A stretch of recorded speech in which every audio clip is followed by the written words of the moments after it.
Okay, it's 7:36 and the recording has started. Thank you. Good evening. Excuse me. Good evening, everyone. Today is June 5th, 2025. My name is Kwame Afray, the chair for the Land Use Committee, and I call the meeting for the Land Use Committee for Community Board 17 to order. Just to give an introduction to what our committee does and what our end goals are. Our committee advocates for the responsible planning and development within our district. We provide input on zoning changes, business improvement districts, variances, special permits, and other land use matters in accordance with the New York City Charter. We strive to balance the preservation of our community's character with the need for thoughtful development that benefits all residents. Our responsibilities include landmarks and historic preservation, housing issues, and budget matters related to the HPD, the DOB, and the DCP.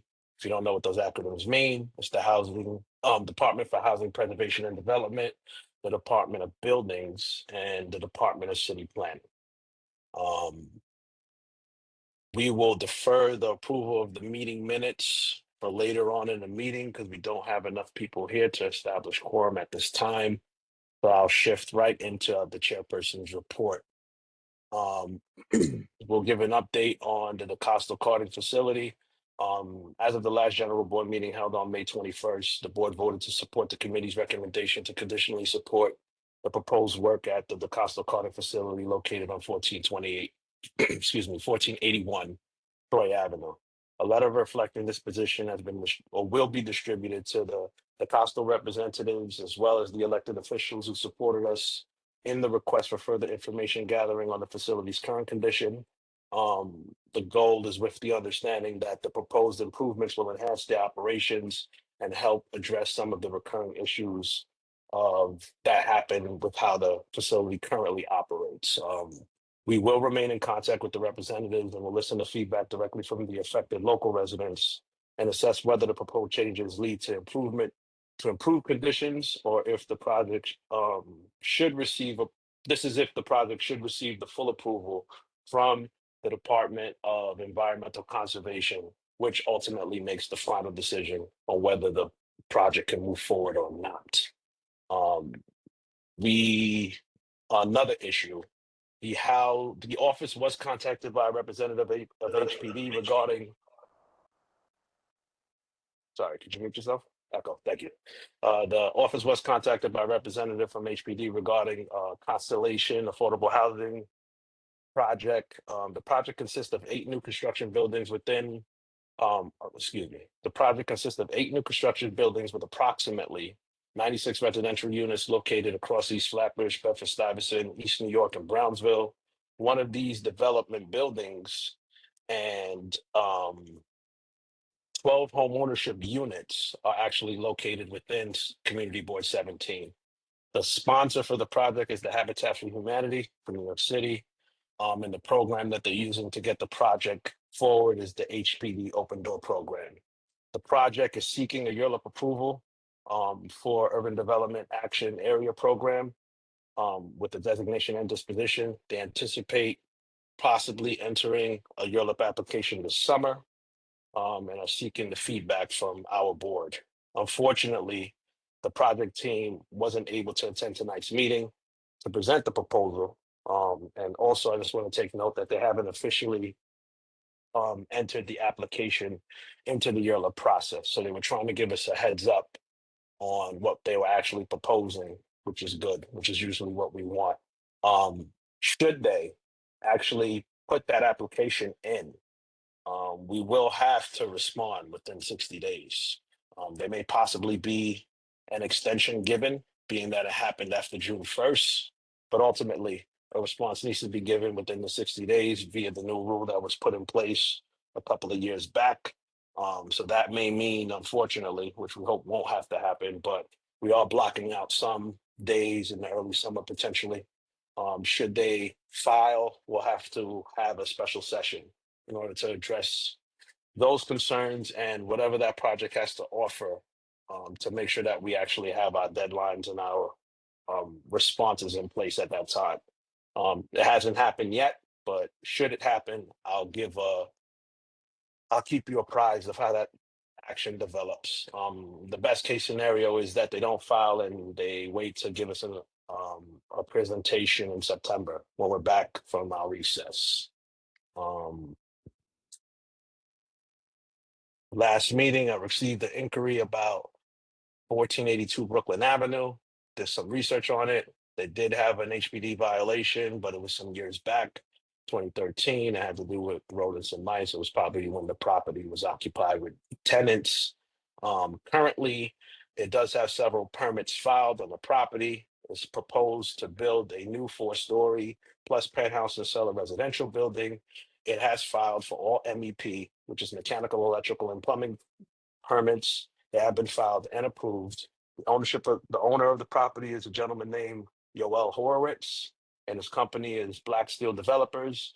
And the current status of the property is that there's a partial work order that remains in effect currently because of 2 complaints regarding to debris from the demolition of the property falling onto adjacent properties next door.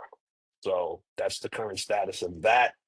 And you did receive a flyer with your latest land use committee agenda, which offered from the DOB. They're offering to schedule inspections between May 19th and June 30th for property owners. They can request inspections for specific structures, decks, patios, retaining walls, in buildings of sub-6-story facades, business sign or registered boilers, elevators, all via 311. These inspections will not result in any enforcement actions or penalties, except for immediate life safety threats. Instead, the DOB inspector will identify needed repairs and provide expert guidance on compliance and discuss the corrective actions with owners, helping them avoid future violations. In a long-running program that's been in place, I think, until or since 2005, which gives everybody an opportunity to see if they have anything that they feel is nefarious in the property and identify it without putting a flag or a red flag in your court. Should be a program. Should you find someone or yourself in a situation where you're unsure, this is an opportunity to have someone from the DOB come to your premises guilt-free and review said issue. That completes my chairperson report. And tonight, I believe we have a representative and a presenter, but at this time, I'll be taking questions. Are there any questions pertaining to the report at this time? That's Ms. Viglianti. Hi, good evening. I just was wondering if you know where the location for the habitat, what the location is. No, they haven't Have they provided any documentation or anything pertaining to the proposal to the office as yet. Okay, thanks. All right. Ms. Martinez? Good evening. I have 2 things to say. Number one, I thought we were going to receive a copy of the letter you were preparing before the vote so that the committee would have an opportunity to peruse it. And number 2, as far as 1482 Brooklyn Avenue goes, work continued despite 2 partial stop work. Oh, what? No, I'm not. 2 partial stop work orders, and those people's backyards are now filled with concrete on the side of the building that they failed to protect. Okay. So- Yeah, I'm aware of that. Let's see, I can see that here. So you're saying that they're continuing to do the work, or are they putting up a shed or anything to They prevent it from actually happening? almost completed the side of the building that faces the people's backyard. I took some photos because the backyards are filled with concrete. All their plants are covered in concrete. And all their grass is covered in concrete. And the Department of Buildings came out there on the 27th again, but they spoke to some of the residents and gave them a different impression from what they actually reported. And I always have a little difficulty with the Department of Buildings because I don't think they have much integrity. So you think that a full stop order should have been issued, not a partial? It should It have been should have stopped been until they made put, to of course. even adhere to the partial stop order, which was to protect the people's property. But the owner made arrangements with those people and gave them bad checks, and that created this whole snowball. Okay, thank you for the insight. I'll try to dig deeper and I'll reach out to you after the meeting to see or to the office to see what could be done about that. What do we have? I'm sorry about the order. I think it was Ariana. Sorry, if I may Yeah, just quick interject question. briefly. Oh, Sorry, Ariana, really quickly. Sorry to interject. I'm just invoking a moment to clarify for yourself, Ms. Martinez. I'm happy to put a copy of the letter in the chat, but a copy of the letter was distributed at the May 2025 monthly public board meeting. I don't believe it was disseminated virtually, so if you missed the ability to obtain that physical copy of the letter, we apologize. I'll put a link in the chat that's viewable for all here. I apologize. Ariana, you're welcome to proceed. okay, thanks. Quick question about the Habitat for Humanity project. Could you say the neighborhoods again, please? The neighborhoods: East Flatbush, Bedford Stuyvesant, East New York, and Brownsville. Okay, thank you. All right. Ms. Quashi. Hi, good evening. In regards to DeCosto, there was a fire that occurred a couple of days ago, or maybe a week ago or two. I'd like to know more about what caused that fire. It was in the middle of the night. Mr. Tate brought it to my attention that it was in Citizens app, that they had a fire there. And I heard I was on the phone with one of my friends, and I said, I thought the fire department was just zooming down the block. That late time at that night, around after 12 o'clock, and they're supposed to be closed after midnight. I would think. This was the fire occurred after their working hours, so I'm quite curious. How did the fire start? Who was on the premises, and what happened? I didn't actually hear about that fire, but I'll look into it. Did anyone else hear about the fire? Mr. Tate, do you have any additional details about the fire?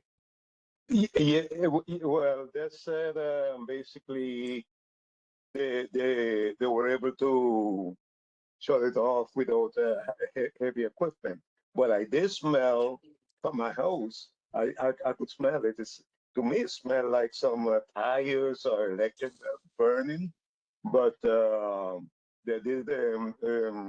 fire department has said, well, according to citizens, the fire department said that they did not have to use any heavy equipment to turn it on, to shut it, to stop the fire.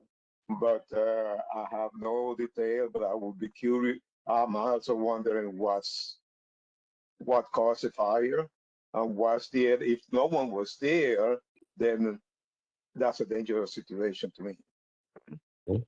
Understood. And again, it was around midnight. Midnight. Yeah. Do you have a date? Let me see. Yeah, I could tell you. Let me check and see when I sent the text message.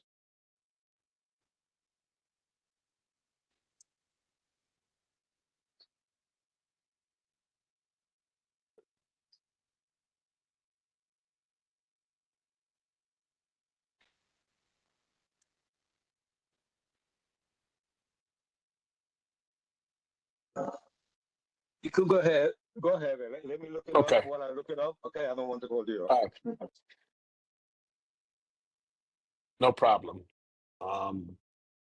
Ariana, I think we answered you. I don't think the hand is lowered. Adele Bennett. Yes, good evening. There's looks like a construction going up, or it was already taken down, on the corner of Bedford Avenue and Cotillia Road. And that's in our board, on our side. Do you have any information on that project? Bedford and Cortellia. Yeah. I have some information on that project. I actually just recently took a photo outside of the property to look at the work orders that were there because it's around the corner from me. Let me just take a moment to look it up. What specifically is your question, Ms. Bennett? I mean, do they permits and do they present? Do they have? So we should really know about these projects coming up. Yeah, because those old buildings, they have a lot of asbestos in them. I'm sorry, you're cutting up quite a bit. Am I the only one experiencing that? No, No. it's a I'm little choppy. outside. I'm outside, so I should be clear. Mhm. Okay. I'm not in my Yeah, house. I just want to make sure I understood what you're saying. From what I was gathering, it sounds like you're just generally curious about what kind of development is occurring at that Yes. location. Yes. Okay. Yes. I wish I could make it any more visible than showing from my I've phone. seen it. I've seen it. I've seen it. I went Yes. over it because I was shocked. I was shocked when they were taking it down, and I said maybe we don't. And then So so the it's flat. long and the Let's short clean of out. it. So the long and the short of it is that that property was previously two single family homes Yes. owned by a landlord that was leaving the property in deplorable conditions. The two homes were subsequently condemned, and there was an auction sale to uh, purchase the property. And subsequently, there is now a new residential development process taking place. As it stands so far, they have the appropriate permits to build as of right on the property. It is going to be quite interesting though, because instead of, in line with what continues to happen developmentally in the East Yes. Flatbush area, they're the buildings that were Habitats. formerly single homes are going to be replaced with multi-story buildings. So this building looks like it's approved at about 6 or 7 stories. So Wow. um, yeah, so it stands to be seen as of yet how exactly that's going to impact the immediate area. But I'll do some more research into it beyond what I initially started back Good. into. Good. I have another question for you. Is there any way that we can be notified of any delinquencies or any type of houses that are condemned so that maybe we can buy them before other people outside get hold of them? And You would have damn it, to. it's an auction, but they should tell us. They should at least notify the community board. Haven't seen I that like type to, of action in the past. I'm pretty sure there's probably a way that you could sign up for notifications of that mm-hmm. nature. Yes, we should. Probably through, I can't remember what agency at this time that you could actually do that. But Mm-hmm. obviously these developers get notified when these things happen, right? So there has That's to be right. some mechanism or Yes. some data site that can either through an RSS feed that constantly feeds what these situations are to whomever's searching for it. I'll look into something like that. That's Yeah, because restricted yes, to where we are, but it I don't shouldn't be really know how to restricted answer to that at this us, time. but it shouldn't be I don't think it is restricted to restricted to us. us. It It is should public knowledge, but it doesn't necessarily how the have public knowledge is By Catalyst Financial. obtained Our is the phone number is problem. 86. how What the you heck? would have to go search for it. You have to go search for it and be Underwriting looking department. for it, but there is probably a way to get notified, and something like that should happen It's now in your available. neighborhood. Yeah. Featuring What is that? Pardon me, for recording purposes, may everyone please mute themselves? Mr. Yeah. Darrell, could you mute yourself? Let me see who Mhm. else. Marlene, Mhm. Mr. Darrell is there any Holland, way could you that we please could mute find yourself? out about that? Yeah, I'll look in to see if there's a way to get notified of any delinquencies, condemnations, or any tax Yes. liens or water Well, bills in the tax things we neighborhood. know about. The tax things we know Well, about, but the ones that are condemned, we need to know about. okay, I'll reach All out. right. I'll see to the All right. office, can reach out to the DOB and see if they can do like a skip trace Hi, I'm so sorry, they have can you? send us something. I want to order to Right. deliver. Oh, Can I have your phone number? make sure you order something for me, Mr. 489 Mr. Holland. Mr. Holland, Mr. we can Holland, I hear want your something order. too. Your address is 1818 Newkirk, Mr. Ohio, Holland, Mr. Holland, you Yes. ordering for everybody? The you I co-host better want can be. mute hot them. wings Yeah, I don't have hosting privileges, so I can't be. Yeah, It says you're a co-host. and mango salad. Oh, Did a board, oh, it That's the it. does? community board can Okay, do it? okay. Hold on. it's not letting me do it either. Yeah. Sorry. You know, I am a co-host too. No, what about the community board office? 4207 Uh-oh. You getting He a better be lot of ordering for information right now. everybody. Let us 3003 know. Sir, we getting ready to hear your credit card. 2860 Order me Good.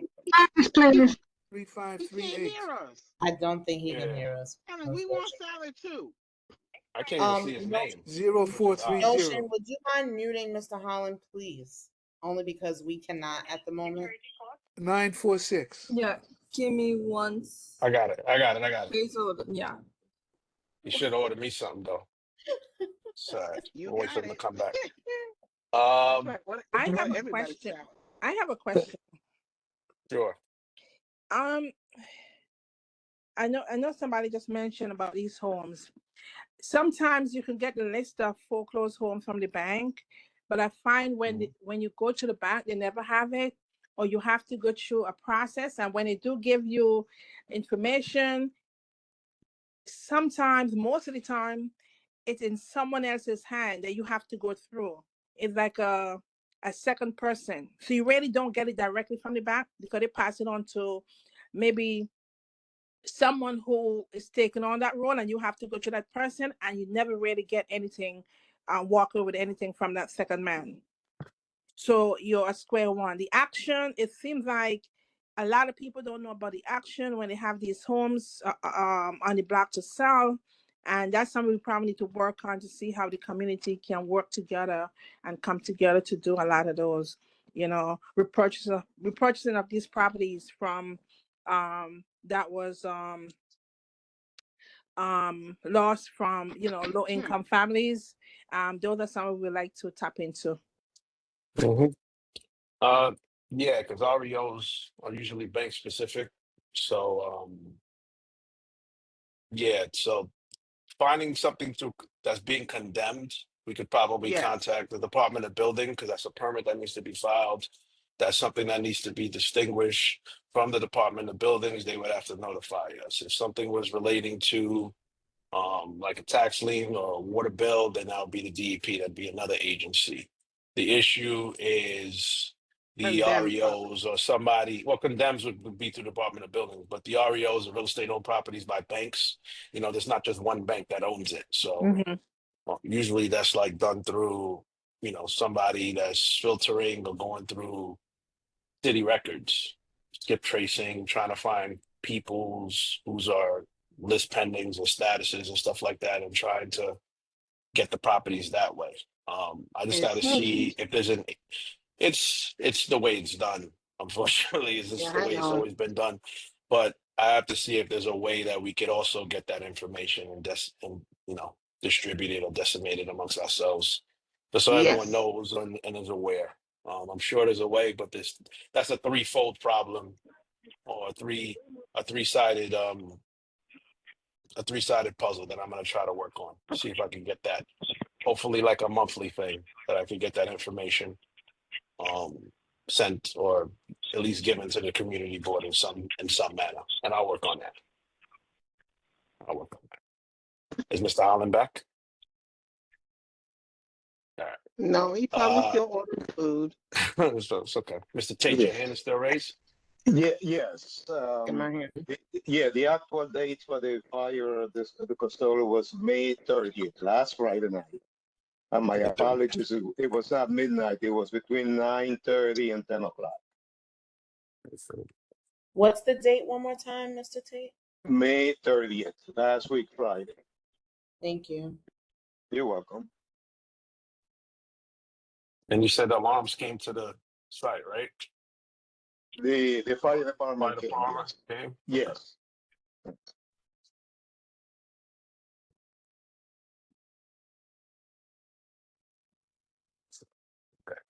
thank you. Any other questions pertaining to the report or anything that was spoken about before we move on to do a check on quorum? Before we move on to the presenter, is the presenter here? The Con Edison? Yes, I am here, Kwame. Can you see me? You can. Yes, Antonio, welcome and good evening. Good evening, folks. Just let me set one additional screen here up that I need, and I will be right back. I had to move things around here just slightly. Okay. So I apologize. It's okay. The context, Kwame, if you're good. Okay. I'm sorry. I was just gonna ask a clarification if it's okay. Sure. Yeah, I just wanted to circle back the earlier question that came from Ariana in regards to neighborhood locations. Were you able to respond to that? Yeah, I'll state it again as East Flatbush, Bedford-Stuyvesant, East New York, and Brownsville is where the Thank Habitat you. for Humanity is trying to deploy the Right. URL that they will be coming to us for. And our neighborhood, again, will get one building and 12 homeownership units. Right. That's the only information that's been given to the board at this time. Mm-hmm. Thank you. Yeah. Just making sure it was notated, it was answered. Thank you. Mhm.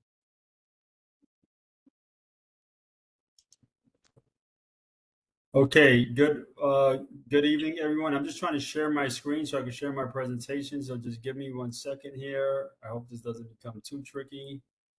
It's all right. Just for context, everyone remembers at the general board meeting we had the guest, Mr. Antonio, and Ms. Lewis came from Con Edison to discuss the substation that's going to be coming to our neighborhood. We did do some outreach. We weren't able to get them last month, but he was able to put something together for us for this month just so we can further that discussion as that project develops. Mr. I don't want to butcher your last name, Corchado. Did I get it? Corchado, I think you got you did a good job. Mr. Corchado, the floor is yours. Great. So you can see my presentation screen. We can. Okay. So thank you, Kwame, for giving Juliet and I again the opportunity to present. And Melanie, I believe is the name. Hello again. I know we met during the last. Everyone else on the call, thank you for taking the time to attend this presentation. So my name is Antonio Corchado. I am a project manager with Con Edison. I've been with the company about 20 plus years. And I am the project manager for the new substation that is going up within the footprint of Community Board 17. I'll be talking a little bit about exactly where it's at in a minute. Okay, so basically what I'm going to be talking about is why we're building this substation, where and what we're building exactly, a little bit about the timeline. Then my colleague Juliet will talk a little bit about community engagement. I know that Juliet is in an area with limited reception, so if we have a hard time communicating with her, I'll do my best to talk about community engagement, okay? So before I get into the actual presentation, just want to talk a little bit about the Climate Leadership and Community Protection Act, also known as the Climate Act. This was an act that was signed into law by Kathy Hochul in 2019, and this project is really being built in the spirit of this act. The Climate Leadership and Community Protection Act has one major goal, right, to reduce greenhouse gas emissions in the state of New York. It's doing that by setting a number of achievements, a number of milestones, the first of which is in 2030, whereby the goal is to reduce greenhouse gas emissions by 40%, and then by 85% in 2050. Those are greenhouse gases across the board, from electric production to auto emissions, etc. Um, Along with that goal, there's a goal of 100% emission-free electricity by 2040. That's where this project really comes in. The electricity that this substation will be receiving is offshore wind, so it has a carbon-free footprint. And the Climate Act also looks to achieve 70% renewable energy by 2030. So the project, again, is in the spirit of the Climate Leadership Community Protection Act, and it brings clean, carbon-free energy to New York City's electric distribution system. This will be the first substation in the city of New York that receives 100% emissions-free power. So just want to talk a little bit about how the system works. Essentially, starting from the left to right, you would have the electric generation that there is seen by the windmills there and those solar panels. Traditionally, that would be, a traditional brick and mortar power plant that either burns fossil fuels or natural gas. Natural gas is a cleaner fuel than fossil fuels. However, it does emit, it does have a carbon footprint. Just not as much as traditional fossil fuels, right? So in this case, the goal is for the company to really encourage and for the state to really encourage offshore wind development and other carbon-free sources of power by independent power producers. These are companies out there that want to invest in this kind of generation and bring that power to the city because there's such a demand here for it, obviously for profit. But if we get a lot more wind and solar built, the idea is that over the long term, that'll help to drive electric prices down because it's cheaper to produce this kind of, particularly the solar and the wind, where we're just using, the sun and wind power to generate electricity. So that generation is produced offshore. It's brought to the city by a number of underground or overhead transmission lines. Those transmission lines travel to a number, to usually a transmission substation at about 345,000 volts. That substation will drop the power down to 138 volts and then send it to what we're building in Community Board 17, which is an area substation. This area substation would receive that 138,000 volts and reduce it down to 27,000 volts, which is a more usable level. It'll then it will then feed that power to the local grid. In this case, the grid that encompasses Community Board 17. Then there are a number of more localized transformers in the street that further reduce the power again to 120 volts, which is what you get when you plug into the wall. So this is just giving you some background about how the power grid works and where this project fits in the larger picture. The project that I'm going to be presenting on now encompasses a number of transmission lines to get that power across Brooklyn to Community Board 17 and into that substation being built on Ditmas Avenue. And I'll get a little more into that, where it's then reduced down to 27,000 volts and fed into the system.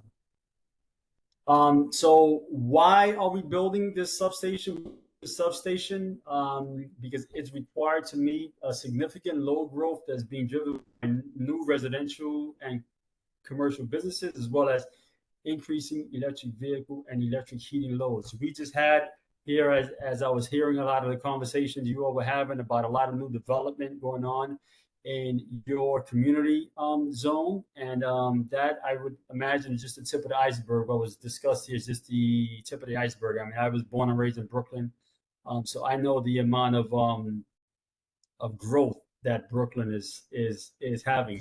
The other big thing to consider: a lot of these new buildings, the heating and cooling system of choice is electric, just because it's just so much more reliable, and just because you can switch back and forth.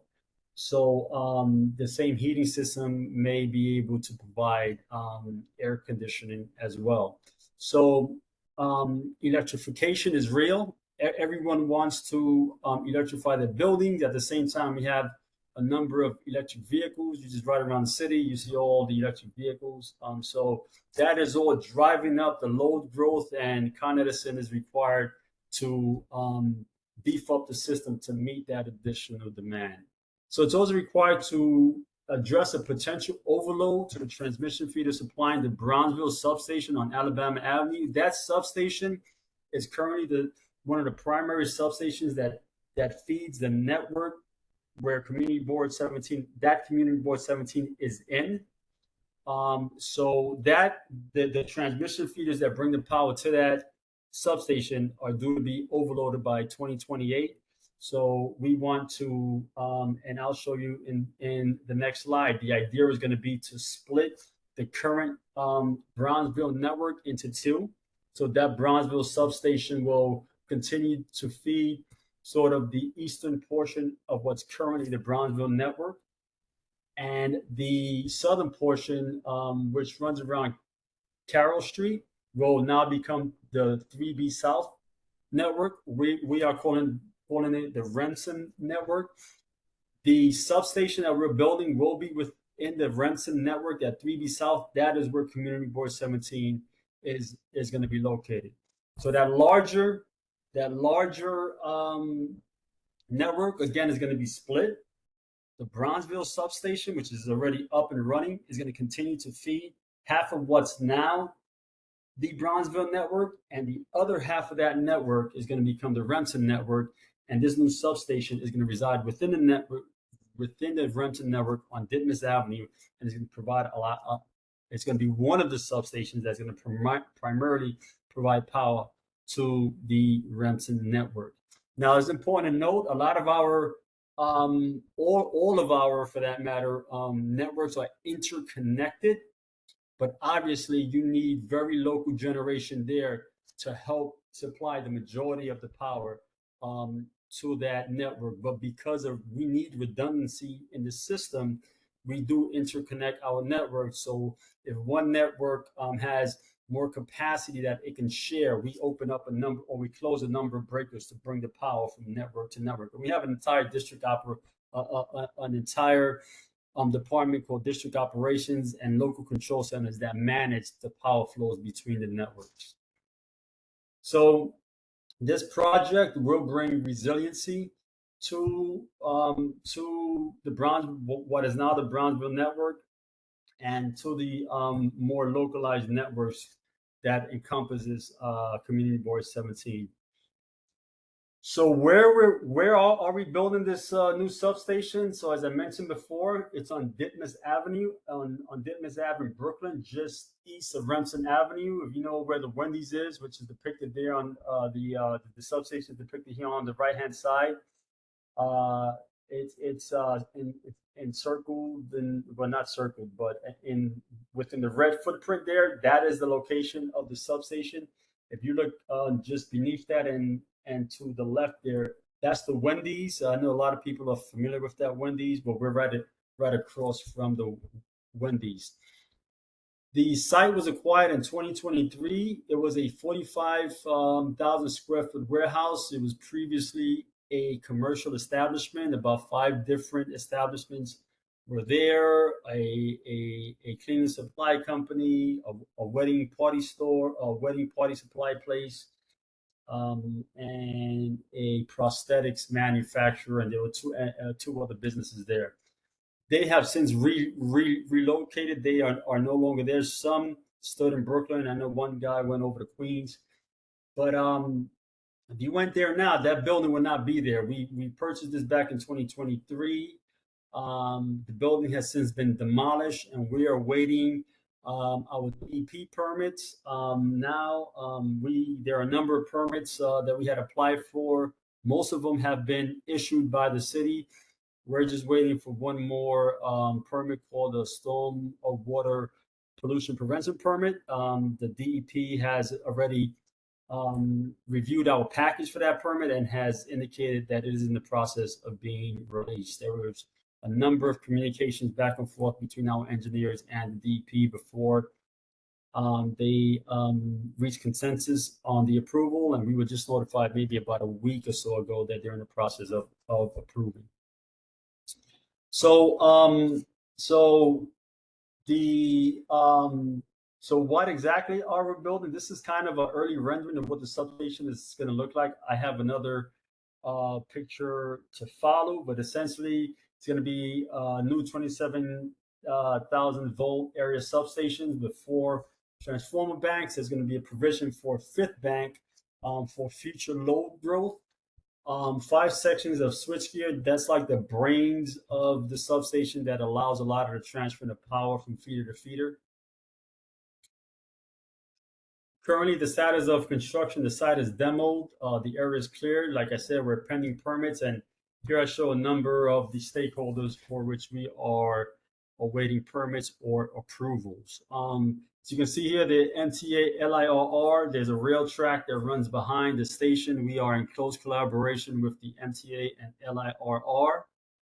We have received a letter of no objection from the MTA LIRR to proceed with the construction, because the alleyway behind the substation belonged to them, and they're allowing us to utilize that area during construction. So just want to give you all a rendering of what the substation is going to look like. This is facing East 91st Street, south of Ditmas. Just as the architecture was kind of developed to really fit into the character of the neighborhood. This area here, there's a lot of residential, but there is also a lot of commercial. So across on the east side of us on the substation, we have a number of factories, and across the street there is residential as well as a park. This is the substation on the East 92nd Street, south of Ditmas Ave. So again, a lot of the same. So again, it was really built to or designed to fit the character of the neighborhood. So just also want to talk a little bit, like I said earlier, this project also is the substation piece, but it's also the transmission feeders that bring the power to the substation, right? And so on the left here, what I'm showing is in order to bring that power to the substation, we have to run a number of transmission feeders. Those transmission feeders are going to run from the Vinegar Hill area or section of Brooklyn, which is just east of the Brooklyn and Manhattan bridges. That's the Vinegar Hill sort of neighborhood. If you know where the Farragut houses are, it's just south of the Farragut houses.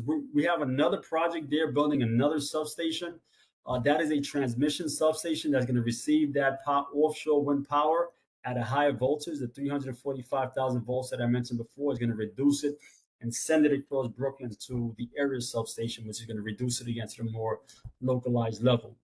What I'm showing here in these red lines is a portion of this transmission work where we're going to use a special type of underground tunneling. It's called micro tunneling, where we're going to build a tunnel underground about 50 to 100 feet below ground. And this is essentially the routes of that tunnel that we're looking at now. We are in collaboration with NYCHA at the Farragut houses, who we are trying to get an easement at the Farragut houses to use a portion of that property to bring those feeders there and then ultimately bring them into the street. We have to utilize this option just because the streets there in the Vinegar Hill area were so congested. Then once the feeders come out of that micro tunnel, it will be more traditional open cut excavation all the way to into Community Board 17. So I show this is part of a larger bringing power across Brooklyn. It's about 8 miles, but it'll be it'll be 4 circuits in 2 routes. Here we show 3 routes, but it's only 2 of the 3 that we are utilizing. So the point here is that it is a very expansive project. It's not just the substation, it's also installing the feeders to bring that power to Brownsville and to Community Board 17. A little bit about the feeder works on the right here. I just want to show this is a depiction of what the micro tunnel machine looks like above the animated picture, and below is a depiction of what the tunnel is going to look like. Again, we will have 2 tunnels like this. Each will carry 2 feeders, as you see here. And then the rest of the excavation from the Vinegar Hill area or right outside of the Farragut houses area, that would be more traditional open cut, which is what you see here on the left, where you have a backhoe or a person with a jackhammer opening and restoring the street. So just want to talk a little bit about the timeline here. The in-service date for the substation, which is really the last date here in red, May 2028. We are looking to bring this substation live in May in 2028. This is when we are looking to officially split that network and feed the new network from the new substation. The milestones in red are really the ones that I want to emphasize here, and those are really the ones that are into the future at this point. But the project began in April of 2023. We purchased the property back in December of 23. We completed the demolition of the property in February of 25, which was earlier this year. We started construction on that demo back in March of 24. Actually, July 23, we received Public Service Commission approval for the project. We are looking to have the actual building or the building envelope. So the construction of the building complete by October of 2026. A lot of the roadway restoration will be complete by February of 2028, but that'll happen in phases. So different areas of the roadway from the Vinegar Hill area to Bronzeville will be restored way before that. And again, we are looking to energize the substation in May of 2028. So this is a long, expansive process. It is a big project, and over multiple years. We have presented the project to the Public Service Commission back in July of 2023, and we have received approval. So, so we're just rocking and rolling at this point with the project. And just a little bit about community engagement. I don't know if Juliet is still with us. Juliet, are you with us? I am. I'm listening. Yes, I'm still. So just a little bit about community engagement. Juliet, you just want to talk a little bit about that, about I will your efforts with the community? talk about it just for just some things that I just would like our community board members to know is that again, part of the community engagement is this meeting, and I'm so glad that Kwame had gave us this opportunity to recap on this presentation. At the first meeting, it went very quickly, and several members were not able to hear, but I'm glad we had this opportunity again. We will be working with the community board, and we have already begun to talk more about how we can do more activities in the area where we can help to answer questions that members may have. And one key event that we are planning is to have a tour of the site where the substation will be. And we are actually inviting the members that are here now to attend on June 24th at about 10 o'clock. We will be inviting our elected officials to come to this site, and we will have our engineers and construction services, as well as our environmental health and safety representatives there that can answer any questions that our guests will have that day. I think this is a good way for you all to see the space that we're talking about, and to also take that opportunity to answer any questions that you may have that's going on there. again, I will be actually, we sent the invitation out. The community board should have it. I believe, Kwame, you received it. And I know the community board did as well. So that is just one of the steps that we're taking. Again, we'd like to meet some of the block association leaders, again, to give you more information, answer your questions. And that's our objective as it relates to the substation. Any questions? Thank you for that. I'm just going to quickly interject for timekeeping purposes. If you are complete with your presentation, we may enter a Q&A portion at this time just to allow the dialogue to commence. But I'm glad that we were able to honor the full breadth of the presentation compared with the last community board meeting where it was very rushed. If you have anything to add or any last comments on the presentation, you have a couple of minutes to do so.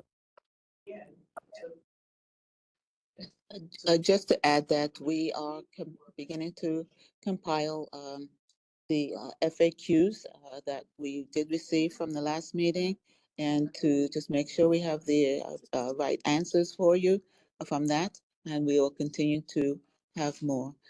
We are working with our website developers to make sure that we have a landing page that would provide more information on the substation as well.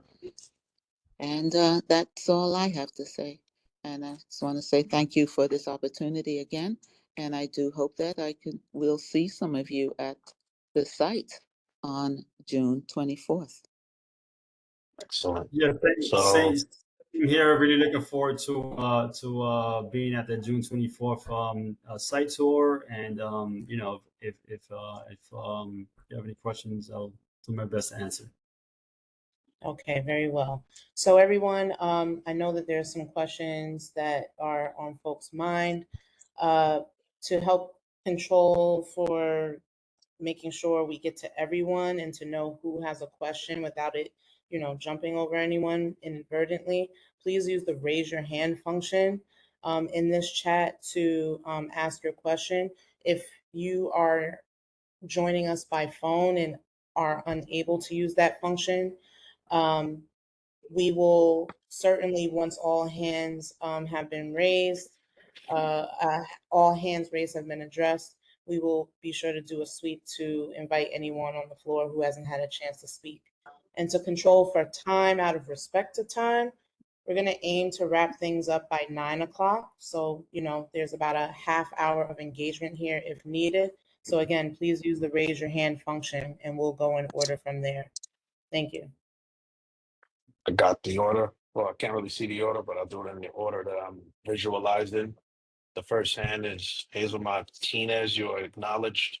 Feel free to Yes. ask your question to the Con Yes, Edison good team. evening. I have, for one thing, I would like to know how many other substations are in Series 17? And I have a serious concern about the safety with electromagnetic fields and that sort of thing. With right near a playground, there are a lot of residential homes there, and this does not feel like a community engagement to me. It feels like we're being told what Con Ed is doing. So let me start on the electromagnetic fields. We did have an electromagnetic field study done. The results of that show very minimal impact. Basically, it's no different than what's there now because the electromagnetic levels that come from the feeders. I mean, there are a number of there's an entire network of electric feeders below grade as we speak, and there's also a lot of overhead in this area and throughout the entire city. So the addition of the feeders that run to the substation and the power that's being reduced in the substation really the addition really minimal. And so that consideration was taken. The study was done, and there was little or no impact. As far as yep, go ahead. So as far as the community engagement, so back in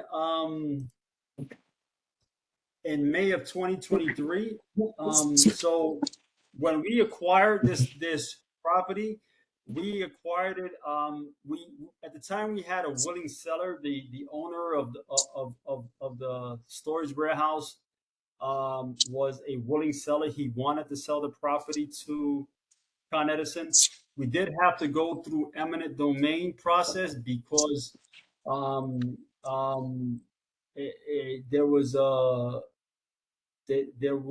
tenant that was already being evicted by this owner who was resistant to moving, and so we had to go through a process of basically condemnation, which is the eminent domain sort of process for a private company. As part of that process, there was a public hearing that was conducted on May 15th of 2023. At that public hearing, our outside counsel, we hired an attorney who specialized in eminent domain / condemnation. And basically, they went over the company's right eminent domain under the New York Corporation Law. They then proceeded to explain in detail that Con Edison met all the requirements and placed the pertinent information into record. And the floor was open for comments. I actually attended that. There were not a lot of comments. I believe there were like one or two. But the council advised that there was also a 30-day comment period for any other written comments and provided that was where to send those. And we didn't receive any. So we did go through the process as part of condemnation. We had to do it to notify the public and to provide a public comment period.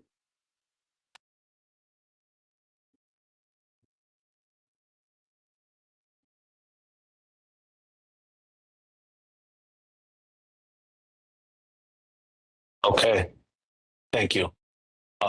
Allison Martinez, you have the floor for questioning. Yes. I'd just like to know, well, I have a couple questions, but you said there was a public hearing on May 23rd, May 2023. I don't recall the community board speaking about or being notified about that public hearing in the first place. So of course you wouldn't have received any comments in the negative or a positive, because I don't think there was any actual notification at this level. I do want to just find out in regards to this project, one, last week this area suffered like a massive blackout.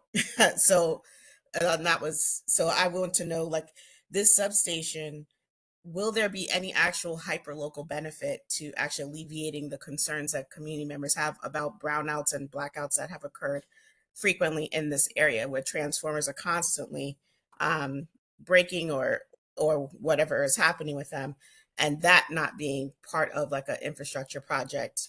So I want to know whether or not that is contemplated at all, or because I know you have reports that you would be able to see within your systems of complaints, which should trigger obviously that there needs to be some work done in this area to actually alleviate the concerns of residents and businesses.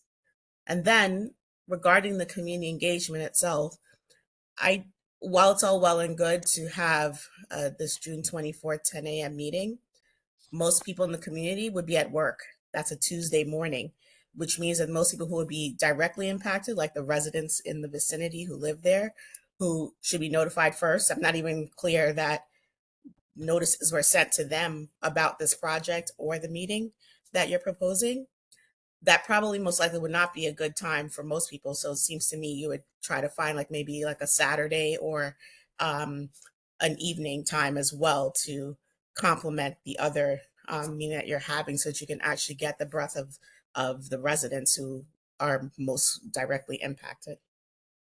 So I'll take the first part of that about the recent events and what this station provides, and then I guess Juliet and I can take the other piece together. So as far as the events, I can I don't know what was the cause of the specific events that you are referring to. I'm not doubting that they didn't happen. It could have been part of other projects that are going on. A lot of times we have those kind of incidents because third party contractors are digging the street and they hit our feeders. It could have been a number of reasons. But what I will tell you is that this station will bring greater resiliency to the network that Community Board 17 resides in, by virtue of the fact that the current network is being split and a new network is being created, and a new substation being built within that network to mainly feed that network. That's going to provide a lot of resiliency. We have plans in the future for other substations around Brooklyn. And like I mentioned during the presentation, a lot of our networks are interconnected. So there's redundancy in the system, and we're doing that. We're building even more redundancy so that when these kind of incidents happen, there is a power outage due to an incident or something like that, we have the additional sort of power that can make up for any losses. Sometimes if you have a feed into a large building and the service to that I feel so building bad. I missed the is whole event disrupted. because of my stupid meeting here. Oh, Excuse no. me, Ms. You're Juliet, good. You're on. unmuted.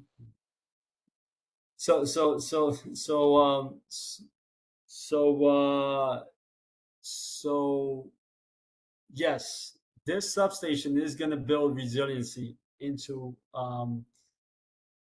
to bring resiliency to the Brownsville network and to the New Remsen network. There's a lot of work that's not even associated with my project, bringing the feeders and building the substation. There are a lot of other projects going on within the area to split that network. That's a separate project. So this is all new infrastructure that's coming to Community Board 17, or the footprint of Community Board 17. With respect to community engagement and making it a more feasible time, I guess Juliet and I can talk about that and try to find a more feasible time. I'm always open to a weekend. Just also, I just want to be clear. I understand the production will be in CB17, but I'm looking for the impact of the resiliency to be here, so that it's not like, I understand overall system wide, it will help, share the burden. But what happens a lot, especially in the issues around just transitions, is that communities, especially communities of colors, and this is one of the DICERTA DAC communities, bear the burden of the production, be it the potential health challenges and the like, or the other impacts in the area. But the benefit doesn't necessarily directly impact. It's not like we're sharing profits. It's not. So what actually are the people who are living here going to get while they are basically helping to produce additional power resources, and for, I think, Vinegar Hill or any other area? So the power production is being generated offshore.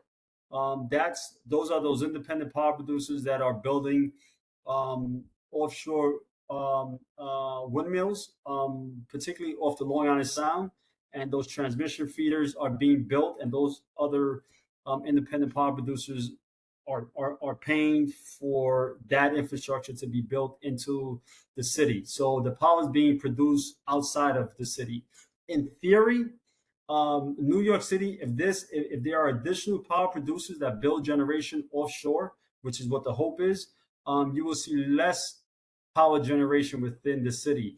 What the substation does is it takes that power and it reduces its voltage to a usable level. So it has to be generated at a very high level because it needs to be transmitted across, a lot of miles, right? A long distance.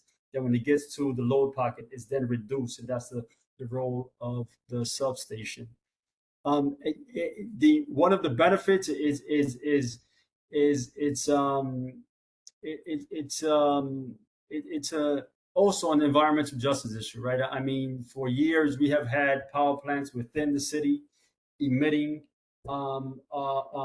the pollution emitting power plants, right? Um, and this is helping as a solution to that because we're really trying to transition to a carbon-free power generation, and so particularly and that generation being just outside of the city limits would just help to improve the atmosphere here within the city. So again, what the substation does, it receives the power and it reduces the voltage to a usable level.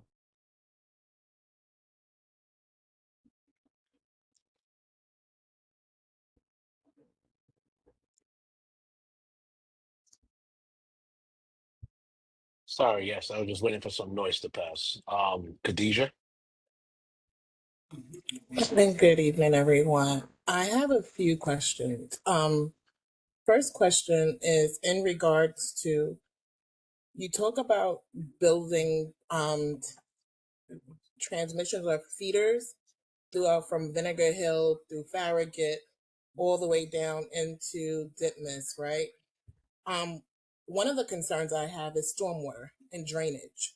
Like there is this big issue with floodwater and the fact that the drainages are not properly being done, and you're now going to do more construction. How are you guys working with DEP to fix this matter? And if since you guys are doing this, maybe this is something that you do, upgrade these pipes and upgrade the stormwater so that we don't have this flooding.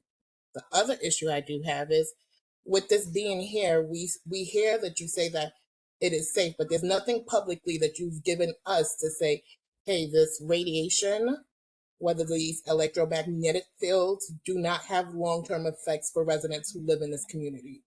Then the last one I have is, with this being there, how does that impact homeowners who have homes, who own there?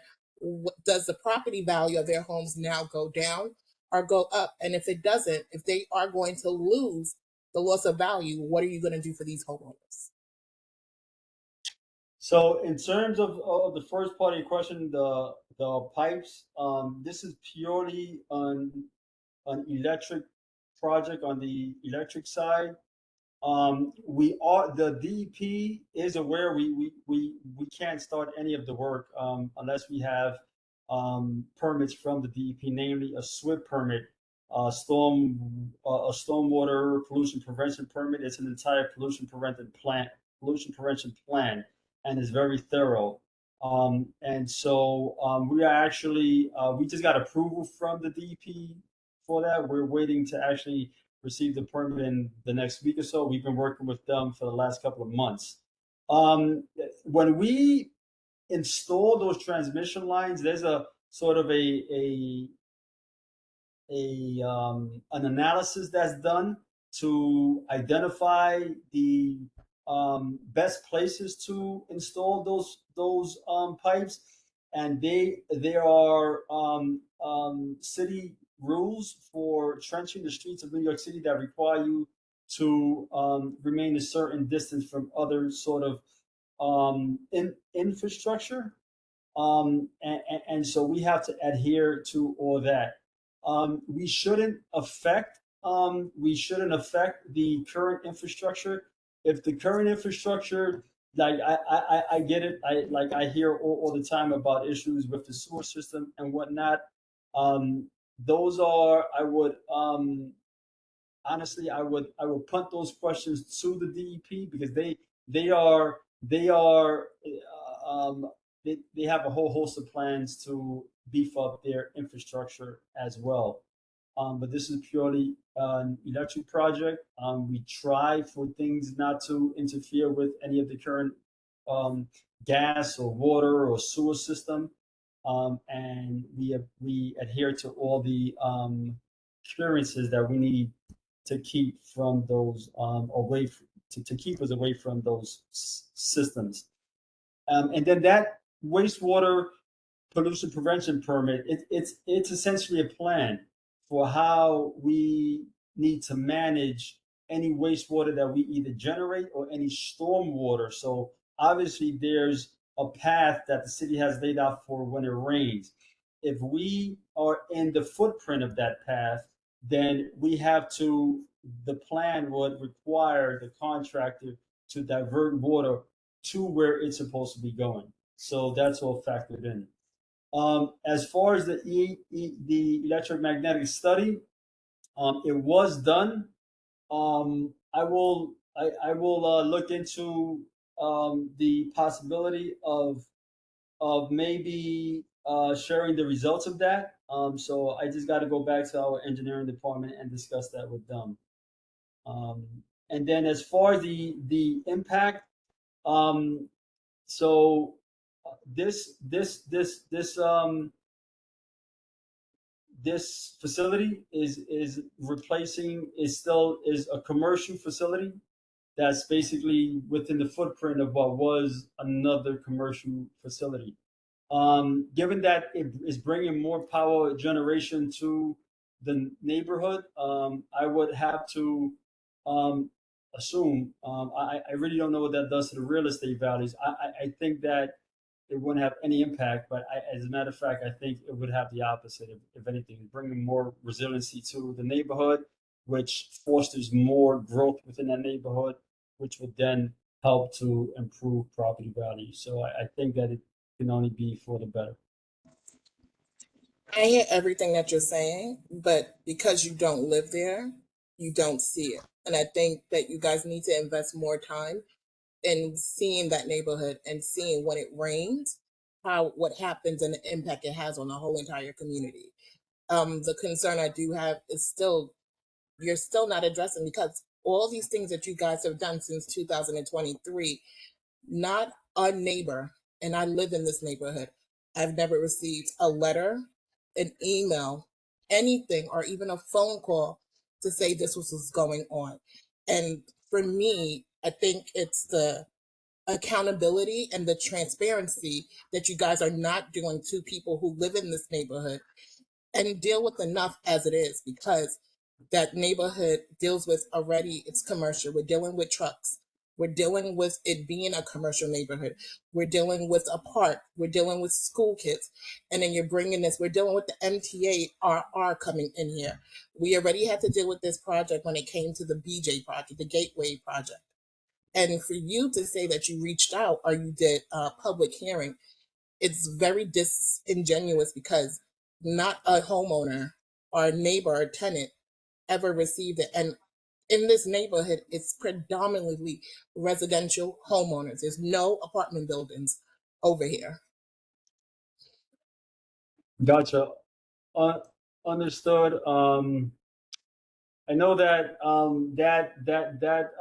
hearing was had on May 15th of 23. I'm curious to know who those notices went out to. I know they went to the community. I guess they didn't go to the community board. I would have to go back and look. So maybe that's something that I could get back to you on.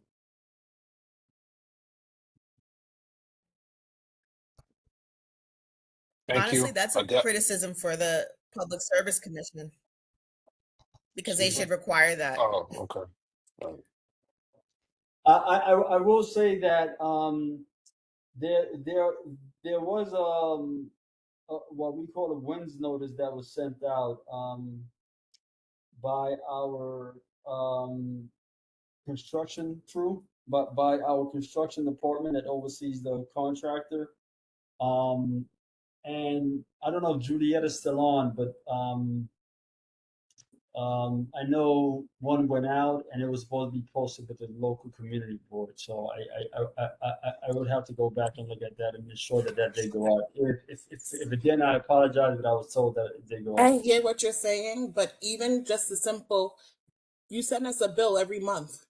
A notice could have been dropped in the bill to say, hey, this is what's going on. We get bills from you every single month. Understood. Yep. Agreed. Hi, this is Juliet. I do wanted to just indicate that one of the processes, thank you very much, thank you. That the construction crew that is working in any particular area, if it makes a major impact where they have to close the roads or move bus stops, one of the things they do is send a notice that should be sent to the residents who have Con Edison accounts, as well as the elected officials and the community boards. These, when we call them work notes, work information notices, that will help to let you know what work is being done. If you have not received any of those, and I thought that they had were being sent, we have to look at that process again, just to verify. I I'm will go back to someone. I'm just construction. saying. Hello, excuse me. I'm Pardon just me, saying. pardon me, I'm sorry, I have to interject for a second, just to make sure we control for our tone and nature of respect in this space. It's okay to have contention, no issue on that front, but let's not jump back and forth with each other. And due to time, Khadijah, I am gonna ask if you could close on this point, because we will have our Con Edison representatives provide their information again at the end of this chat, as well as ask our district manager to reiterate that information by email, so no one has to worry about not having caught it in tonight's meeting. So apologies, I have to ask you to close on your question. We're going to continue forward because we have about 10 more minutes before we I just conclude. wanted to piggyback off what Julia just said and say I was never informed, and I live on the same block as the Wendy's.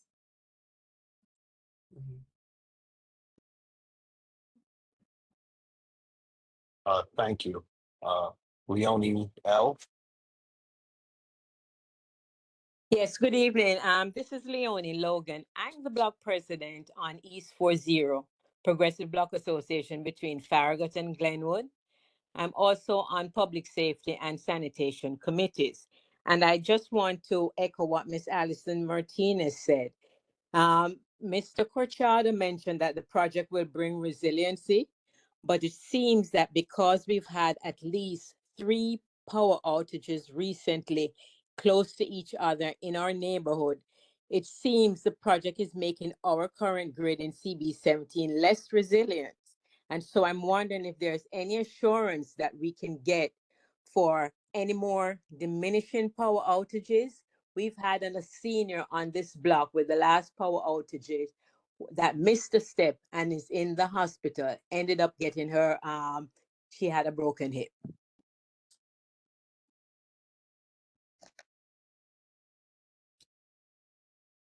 Yeah, so I'm really I'm really sad to hear that there's someone that got a broken hip. What I would say is that if the power outages were due to Con Edison system issue, then the fact that this project brings more resiliency to the area. There's going to actually be a brand new substation feeding what's effectively a smaller network. So there will be more power concentrated in that smaller footprint.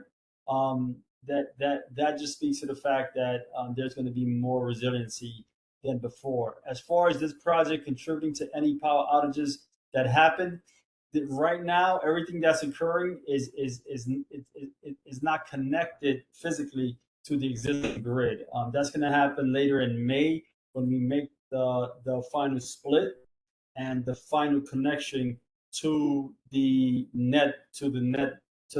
So right now everything is new. It's a brand new substation. Everything is not energized. When everything is connected and we close the breaker at that other substation in Vinegar Hill, at that point, the station will get that power, and that power will at that point be connected to the system.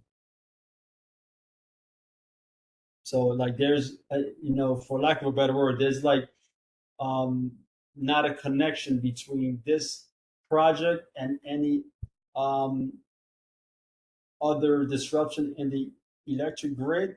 But I'm not saying that that disruption was not may not have been caused by a Con Edison issue. It could have very well been caused by a third party contractor that hit one of our feeders, which happens a lot. I just don't know the particulars of it right now. Thank you. Thank you, Ariana.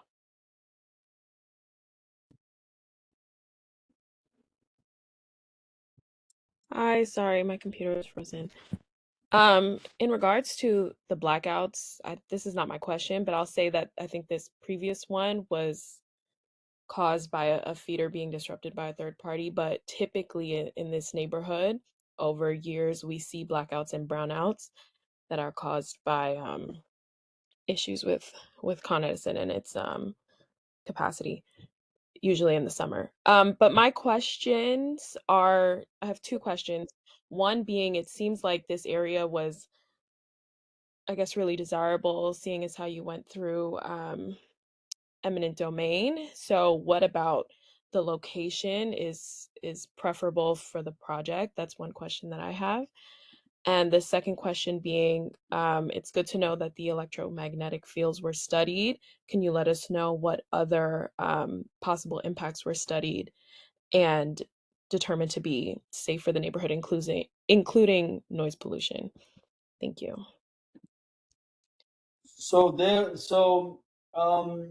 The contract, and this is per the requirements of a lot of departments, have to implement a noise mitigation plan and a vibration mitigation plan. So there are a number. So even prior to the construction starting, there are baseline levels that are taken of noise, and there are sort of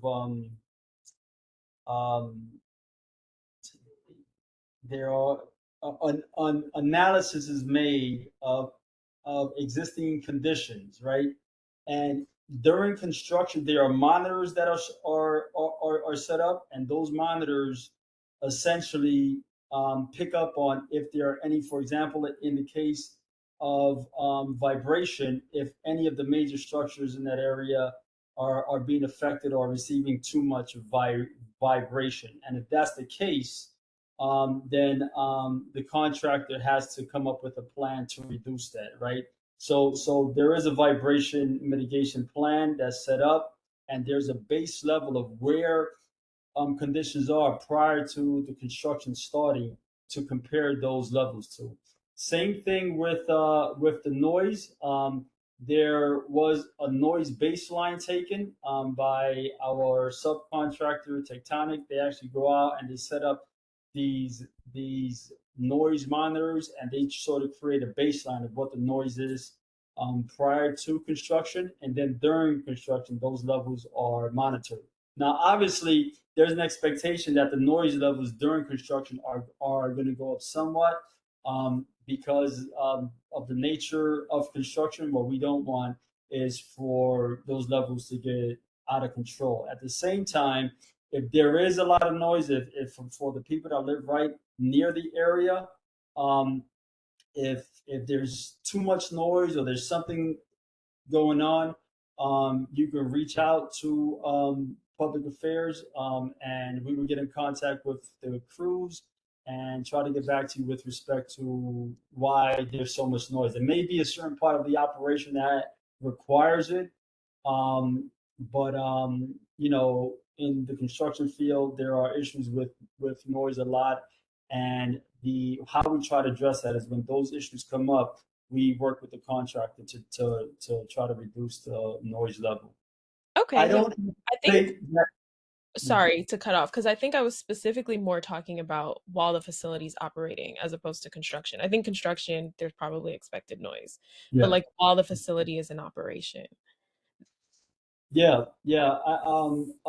Those noise levels also that we're taking, those baseline noise levels, as well as the electromagnetic field, do take into account the operation of the actual station. And the the design of the station is such that it is being designed to try to eliminate the noise that comes from the station. But the in a substation, there's typically not a lot of noise, just because similar to the transformers on a city street, they receive voltage at a high level and through electromagnetic induction.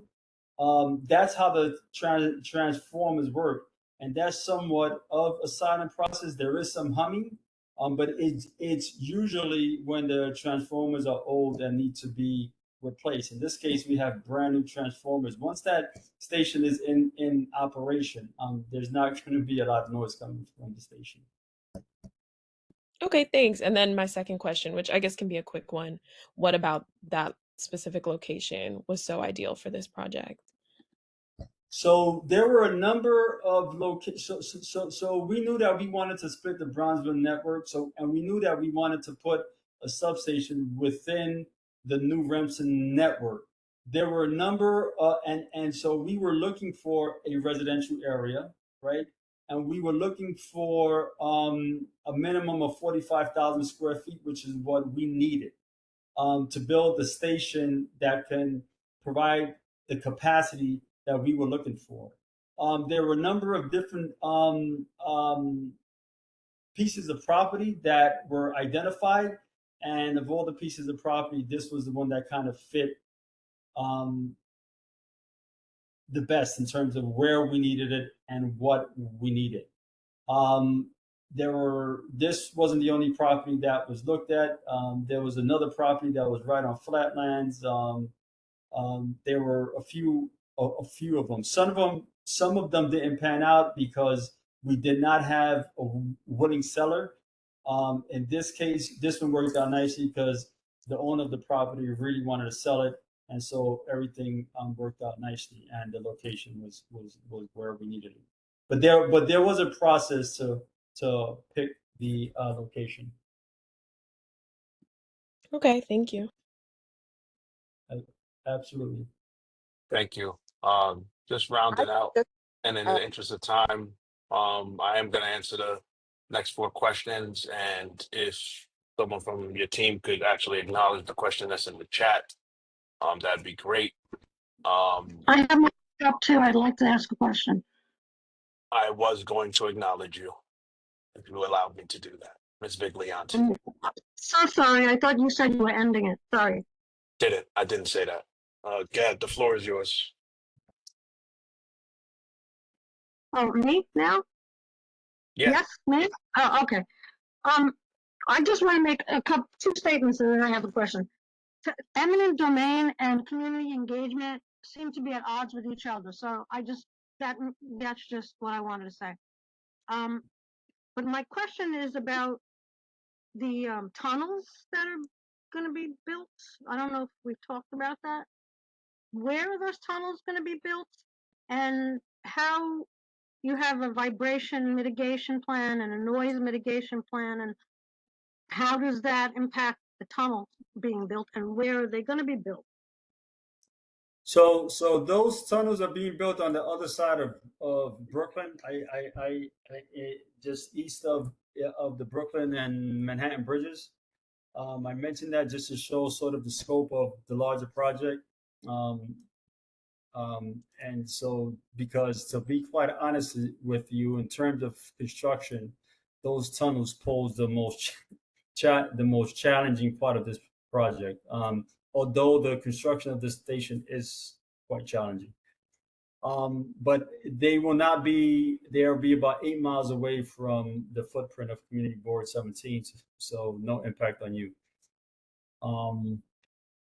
But even for the tunnels, same process. We have to, acquire DEP permits. Their number right now, we're working with the Vinegar Hill Community Board, and on a number of issues with respect to those tunnels. Okay, so you don't have locations yet? Because it could impact us too, because we move around the city. We don't just stay in this community. So, Well, one tunnel is going up Hudson Avenue for about 4 or 5 blocks. Another tunnel is going up John Street and then turning up Bridge Street. So once, so they're compared to other tunnels, they're somewhat short, to be quite honest. But we had to take this approach just because the infrastructure there did not allow or does not have the room that we need to install the infrastructure through more traditional open cut excavation. okay, thank you. And I just want to address one thing about I should have mentioned it before about impacts to the resiliency. A lot of this new infrastructure is underground. This area in Brooklyn has a lot of overhead electric an overhead system, which is more prone to outages when we have large storms. So everything that we're doing now is underground. So from that standpoint, it provides a lot of more secure resiliency as it pertains to impacts, as it pertains to weather impacts. So just want to throw that out there.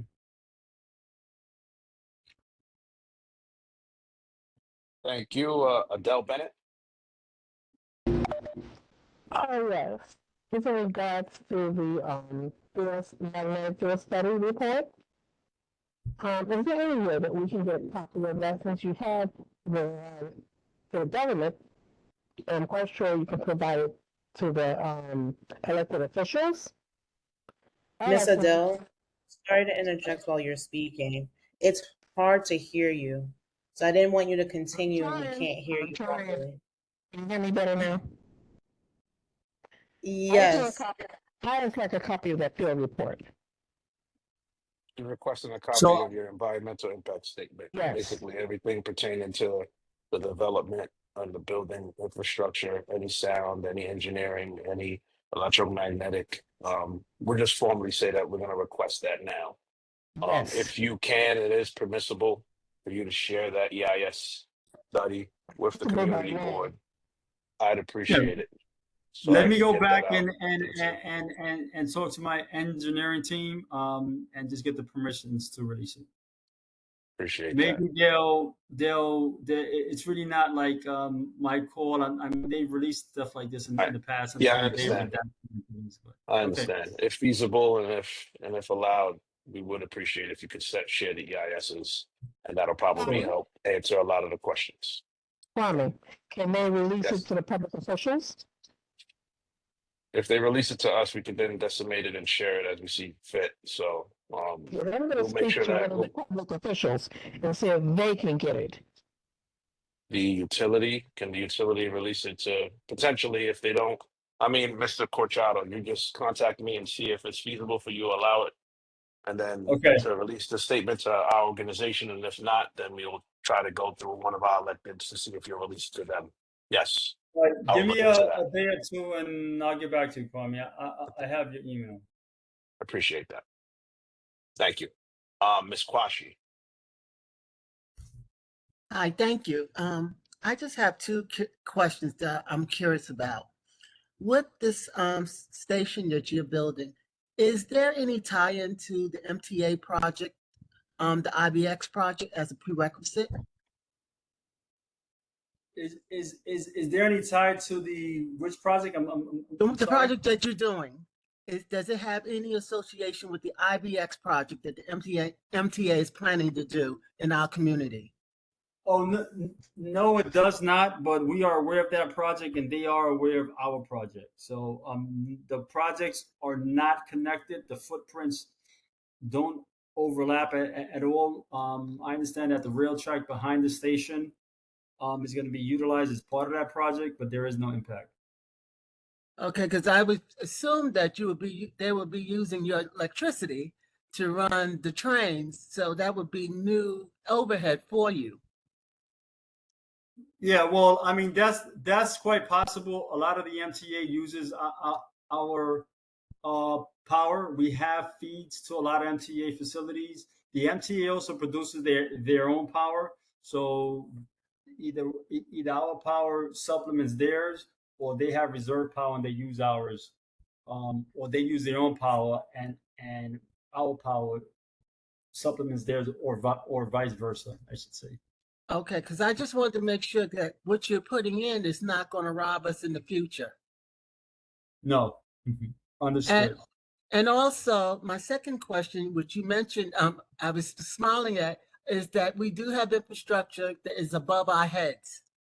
And like you mentioned, the storms. Will any of your future plans be in place to replace that infrastructure? Are you referring to the overhead Power system? lines, the power lines that's above Yeah, our well, heads. there's a lot of that going on. I mean, there's a different department, distribution engineering, that looks at that, and when those lines need to be replaced, they replace them. So No. I don't mean replace the lines. I mean put them underground so they can be gone. Yeah, I think where the company has opportunities to do that, they do that. Sometimes in some areas it's not feasible to put them underground because there are certain restrictions in terms of what's underground already. So they're forced to have an overhead system. Is the company going to completely retire its overhead system? No. They have different reasons for why they keep an overhead system as opposed to an underground system. But what I can tell you is that we are fully aware that an underground system is more desirable, and everything we are doing now is on an underground level. So, like all the new feeders that are coming in are all underground. The expansion of so in order to split this network, there are certain parts of the network that have to be expanded. All of that work, the vast majority, I should say, is being done on an underground basis. So anything new coming up will be done underground, basically. Most of what is related to this project, almost 98% of it is all underground. Yes. Okay, thank you so much. Absolutely. And the last question, Ms. Ava Martinez. Yes, I just want to make a comment. I'm very concerned for the health of my community because it seems like we're trapped in the middle. We will have your electromagnetic fields on one end, and we have a hazardous materials construction debris site on the other end, and seems like there's nothing. And notice, I'm very concerned because we're a community primarily of color, and then you're going to end at the Farragut houses, so those NYCHA residents also face this impact, and that electricity is going to be dispersed out to Vinegar Hill, includes Dumbo and the Navy Yard, but they will not have the impact that we are going to suffer.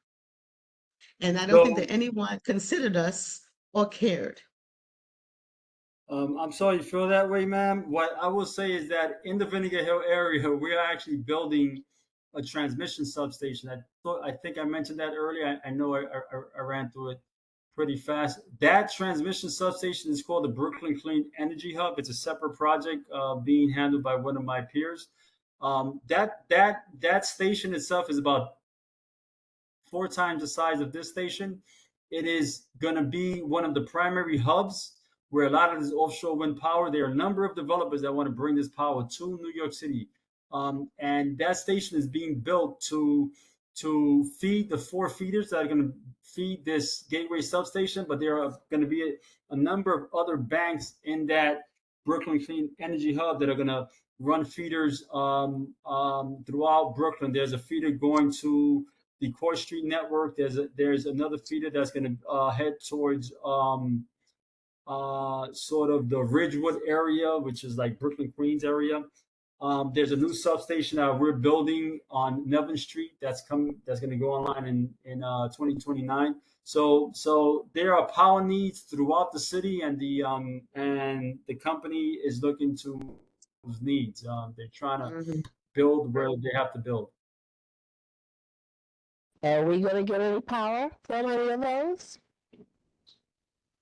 Sure. The 4 feeders going to the gateway substation will primarily feed the new Ramsey network, which is within the area where Community Board 17 resides.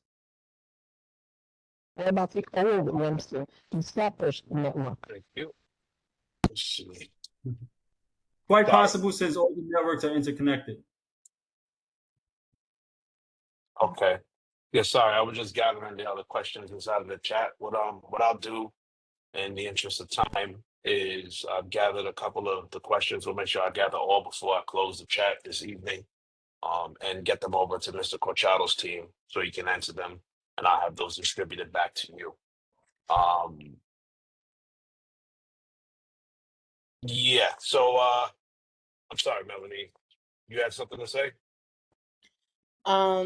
Yes, just as you're about to close, Kwame, if Antonio and Juliet, just for the purposes of me helping to rewrite in the chat for now, and this will again be resent to the committee members by email, could you reiterate your full names, your title once more, and your email so that folks have a mechanism to contact? Sure. Name's Antonio Corchado. I'm a project manager with Con Edison, and email is corchado@coned.com. That's CORCHADOA@coned.com. Miss Juliet, if you're still with us. She might have dropped off. I know she was at another event and she was kind of trying to toggle between two different events. So.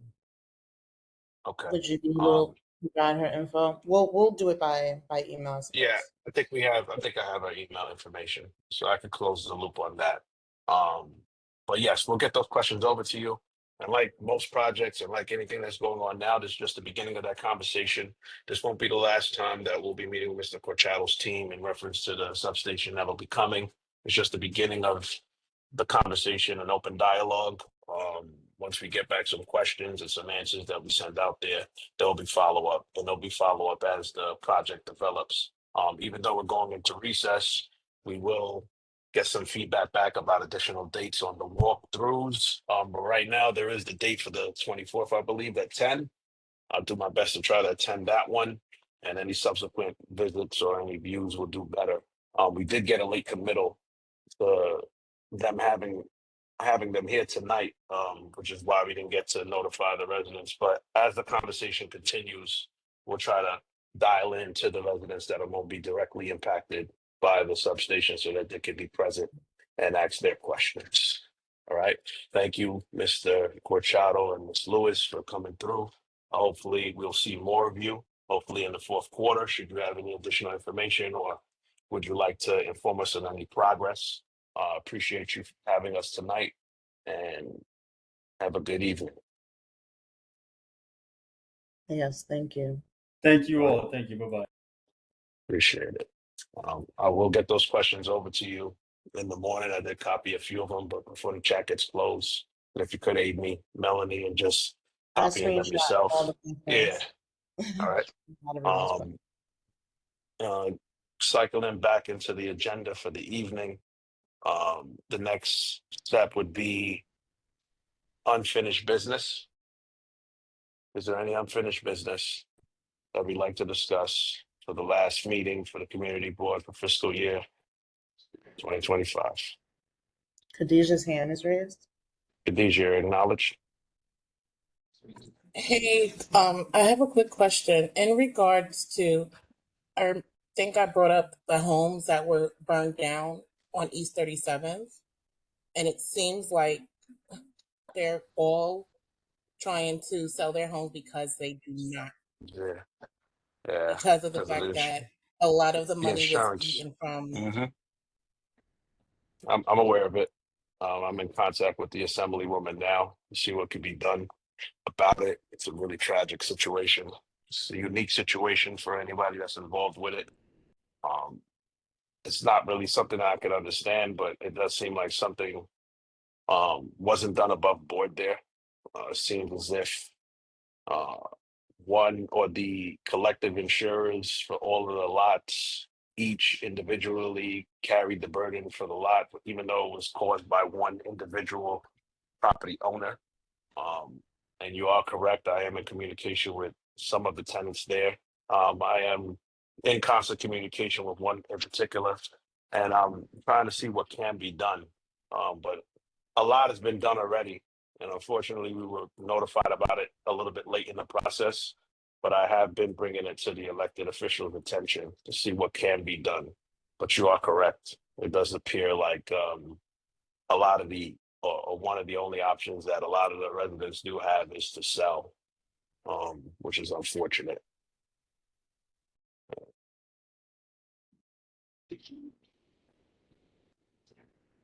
Miss Bennett, East 98th Street project. Have you heard anything?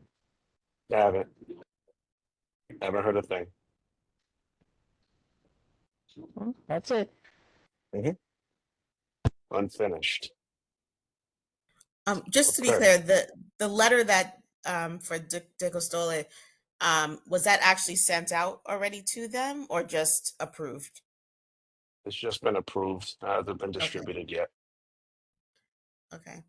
I think you should consider at least acknowledging or asking a question about the fire, because we don't know like what systems they have in place or don't. And just in terms of operations, that may be something to actually ponder a little bit. I'm gonna look into the fire.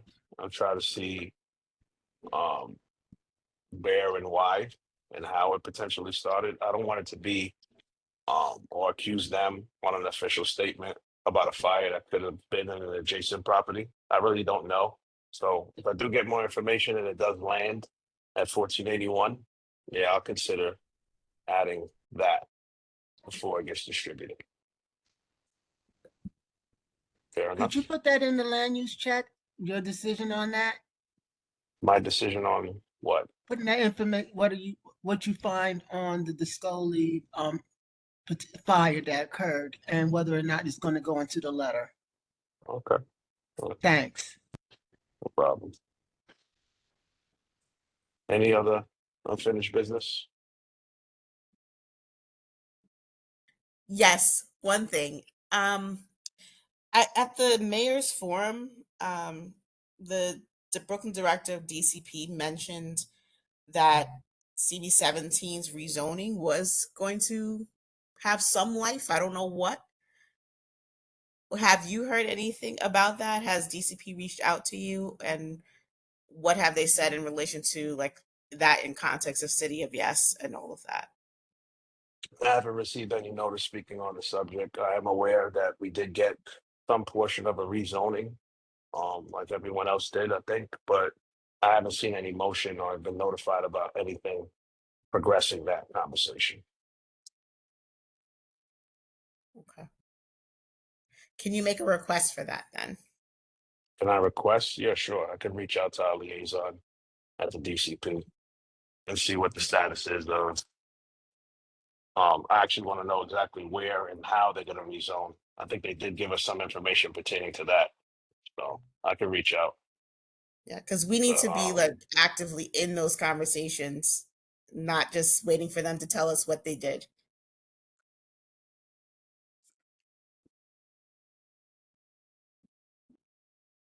Especially because we're facing a potential and most likely administration change, and we know what happens when there's a change of administration in terms of moving forward with past agendas.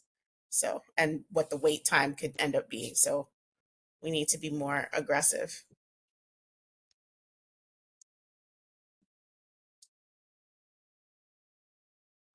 All right. Thank you. Any additional unfinished business?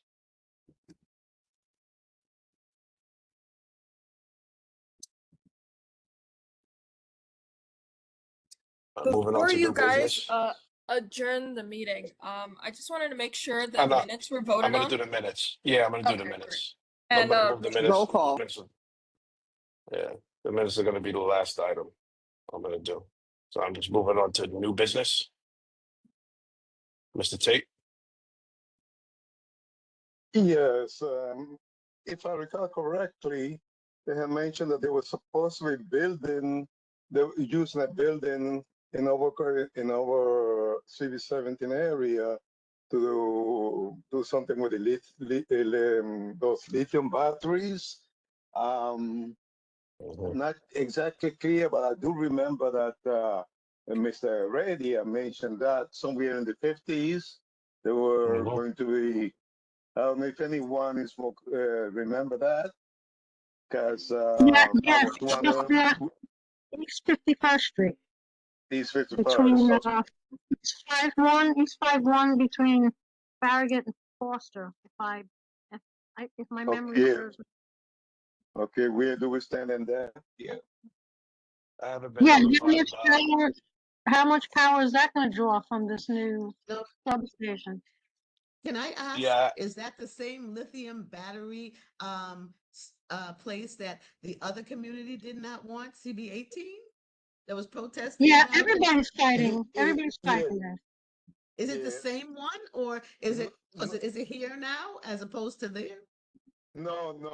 They have theirs. So it's two different ones. One over there and one over here. So they're supposed to be somewhere on Flatbush, and then the one in our community, it was another, I would say 51st Street. Yeah. So. Yeah. So that Yeah, the problem with those is that if they go on fire, the fire department can't put those fires out. They have to let them burn. And that is really dangerous. Really, really dangerous. Especially since there are houses there. Right, right on the next block. Right behind it. Tell them to put it near the substation. This way it can burn it all down. I have a question. Are these the same batteries that were used that had caused the fire on Flatbush? Yeah. Probably, yeah. I think so. Okay. Yeah, I'm aware about the facility. Mr. Heredia did bring it to my attention. It was a proposal at the time. It hasn't been officially notified that it would be happening. But he is keeping me apprised of how that develops and where they are. I think they were in the inquiry stage. I'll follow up with him, but we haven't been formally notified about that actually happening. So, but any inquest is something, if it's something that we need to keep our eyes on, I'll reach out to him in the morning as well to see if it's had any motion or movement or action in that field. The 51st Street battery development site. He did notify me about it. Yeah, if it's true to course, it'll be built before we're notified. Mm-hmm. Yeah, but what are they exactly doing? Are they charging batteries there, or it's going to be a factory for those I thought it was a batteries? storage facility. I believe that's what it was called. I don't know if they would be charging back batteries there, but it looked like it would be like a storage facility for batteries. That's what I remember reading. Yeah, I remember reading it being along the lines of that. Thanks a lot. Thank you. Okay. Ms. Kwashi, your hand is up. Or was it pertaining to what was discussed? Yes. Thank you for putting that in the chat just now. My other question, I just got a brain freeze. So go ahead to the next person. If I remember. Ms. Viglianti. That was before I was going to answer George's question, but I just interrupted. So my hand's down. Okay. Excellent. I remember now. All right. Summertime is coming, and we had mentioned earlier during our session that Troy, between Farragut and Glenwood, they have those parties. And you mentioned that you would speak to the people on that block, I guess the old Enemans building, and where they're having those parties during the summer on Sundays where the youth are there. So that we don't have that racket.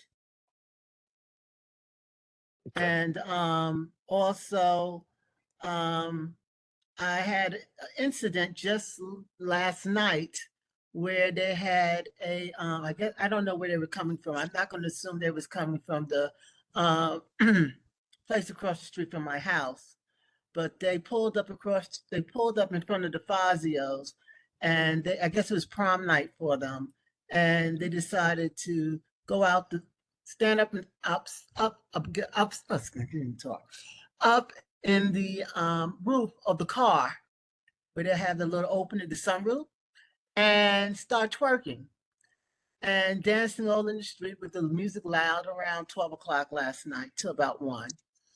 So this is just the start of summertime is coming. Yeah. Just keep me apprised in the summer. I can't take summers off. So Would you like me to send you the twerking video from last night? you can if you choose. Yeah. But just keep me apprised The of party. any of that activity. Yeah, like when the party starts, and if it is, and we have our community um officers and other people that we could contact to try to negate or try to just get more attention to it. And if I need to make a pop up, I will, so I can actually see it myself and see it in action. So Okay, I definitely that's will. that's what I can give you. Okay, I that's can't good I enough. can't control like who can actually address it and prevent it from happening, but I can make sure that the necessary agencies and any of our aides can be notified about it, and that we're bringing attention to it, that it is a nuisance. I'm not looking I for can do them to that. stop, not have the parties, just to have Mhm. it at a decent volume. Decent time, yeah, and end at a Yeah. decent time. It's Yes. fully understandable. Okay. Okay. Thank you. All right. Is Viglianti your hands up again? Or is that Yeah, no, I just put it back up. I do have a question. I don't know if sure. maybe you know this, but I'm gonna ask. It's related to zoning. If a business is like, it's a light manufacturing business, a lumber yard. So their business, it's a light manufacturing, it's in a light manufacturing zone, and they're supposed to be open from Monday to Friday. That's their business, those business hours, 9 to 5, whatever. But every weekend on Sundays, they are getting TPAs, temporary uh, permit to assemble, whatever you call them, they're getting that from the DOB to have publicly, like a promoted ticket paying events in the lumberyard. Now, is that legal? Because are they I allowed to use their space like that? I don't believe that they would be. But you would need Because to. Yeah, I don't think that you would be able to use a light manufacturing thing as a party facility. I mean, right. So in then the why is past, the there's DOB been. giving them, but the DOB is giving them permits? Yeah, I would have to look into that. Could you send me an address for the facility itself so I Yeah. could try to review the permits? Because maybe they're pulling permits for one thing and then utilizing the facility for another. You know. Yeah. Um. That's Yeah. my feeling. So. And perhaps more context too, like just share in the email what specifically you're seeing to help pull it into context. Okay. You want me to put it in the chat? No, in If an you could, email. if you can email it to me, that'd be better. Yeah. Okay. Yeah, that way we'll have it. All right. All right, thanks. Before we adjourn, everybody received the meeting minutes for May 2025. Could someone make a motion to accept the meeting minutes? I make a motion to accept the minutes, Marguerite. Do we have a All second? right, Khadijah, second. All right, at this time, are there any adjustments, amendments, or changes that need to be made to the meeting minutes for May 2025? Nope. Seeing none, I guess I could do a voice vote. All in favor of accepting the meeting minutes for May 2025? Raise your hand. Yeah, let's do that. Screenshot that, can I? Okay. I don't think you All can right. capture all at once. I'm gonna screenshot it. Yeah, I'm not gonna. I got it. Hold on. Oh, there you go. All opposed? Well, please lower your hand. Yeah. Lower your hand, anybody? Anyone opposed? Not that Any I received. abstentions? Seeing none. All right, so the meeting minutes have been moved and properly There's one approved. exception. One exception? Oh, Mr. Price? Okay. Was there one or two? I just saw Ms. No, there was one Price's in hand. the chat. I was just letting you guys All right, know. so two. Okay, two. Okay. I believe it was two. It's fine. The majority approved. No problem. So at this time, can someone make a motion for adjournment? So now is Before that we about to be do, moved to adjourn the meeting? sorry, Okay. Excuse me? before Okay. we do, Okay. you didn't say Okay. new business, but I feel like we should start as a committee putting together some asks for this Con Edison project and start thinking through that and reaching out to the community residents about the things that they're experiencing, especially in that area, and come up with a list of asks to get to it. Because we shouldn't just be a yes to anything without taking into consideration what we need. They're not really a yes. It sounds like they're It's kind of not doing it, really but a I yes, understand. but I Yeah, feel like yeah. they want a positive response, and so that means we Sure. should be putting together what we need them to Yes, do to get there. yes. They want a doormat, and we're not a doormat. Okay. Allison, may I ask, you have both of our emails. Would you mind reiterating your comment by email? Because I don't want it to be lost at the end of this meeting time frame. It's something we can build on to plan for the board next year. All right. Thank you. Melanie, can you give me your email also so I can send it to you and Mr. Efray? Zoning Sure. at Hi. cb17.org and land Okay. use at cb17.org. Right. Okay. So those two separate ones. Great. Thank you. All right. Mm-hmm. Now, In the chat. motion for adjournment. Joan Alexander about It to was be moved interrupted. to adjourn the meeting, 9:38 Okay. p.m. Thank you. Do we have a second? I second Marguerite. Motion been moved and properly seconded. The meeting is adjourned. Thank you, everybody, for this year. It was an eventful one. We started with a lot of action. Thank you for your commitment. Thank you for your participation, your opinions.